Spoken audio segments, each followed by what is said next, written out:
Avec la lecture des arbres généalogiques en génétique. Alors prenons le caractère roux. Le caractère cheveux roux, c'est un caractère qui est rare dans la population. Mais il est bien représenté dans cette famille, puisqu'ici, les symboles colorés en noir représentent les individus porteurs de ce caractère. Donc on voit que dans cette famille, il y a 5 individus roux.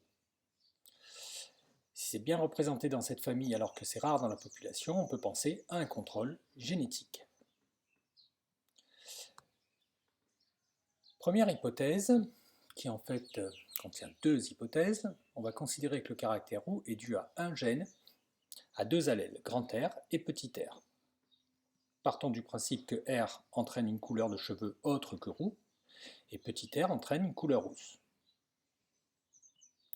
Partons du principe que R est récessif, c'est-à-dire qu'il faut porter 2 fois petit r pour porter le caractère roux, et grand R est dominant, dès lors qu'il est porté au moins une fois, eh bien, on a une autre couleur que roux. Représentons le génotype de cet individu. Voici les 2 chromosomes homologues qui portent le gène R. Un gène est porté par un chromosome à une place, un locus on dit, sur ce chromosome.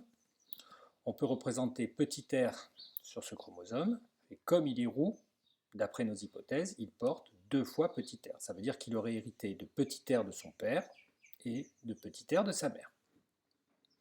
Comment est-ce qu'on représente ce génotype pour ce gène?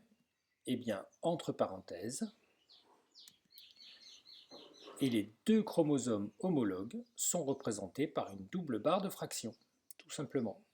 Et on l'écrit donc petit r sur petit r entre parenthèses, qui signifie que c'est bien l'information portée sur l'ADN dans le noyau. Posons-nous la question de savoir quel serait le génotype alors de la mère ici. Elle peut être grand R petit r, elle pourrait être grand R, et elle pourrait être petit r. Alors ça, c'est toutes les possibilités mathématiques. Mais en fait, on s'aperçoit que si ces 2 parents ont des enfants à la fois roux et non roux, cela veut bien dire que le père transmet son petit r, mais que la mère ici a aussi transmis un petit r. On peut donc abandonner l'idée qu'elle est grand R sur grand R. Elle n'est pas plus petit r sur petit r, puisque d'après nos hypothèses, elle serait rousse elle-même. Donc on peut éliminer ces 2 génotypes-là. Et on part du principe qu'elle est grand R, petit r. Les petits r sont ce qu'on appelle des homozygotes. Ils possèdent les mêmes allèles récessifs. On parle d'homozygote récessif. Et ça, cela concerne tous les individus roux donc, de cet exemple. Tous les individus ici notés par un symbole coloré en noir sont petit r. Par le raisonnement, on peut indiquer que tous les individus ici, grand 1 petit 1, grand 2 petit 3, grand 2 petit 6, etc., sont grand R petit r. On dit qu'ils sont hétérozygotes, ils ont des allèles différents, donc ils transmettent le caractère, mais ne le portent pas eux-mêmes.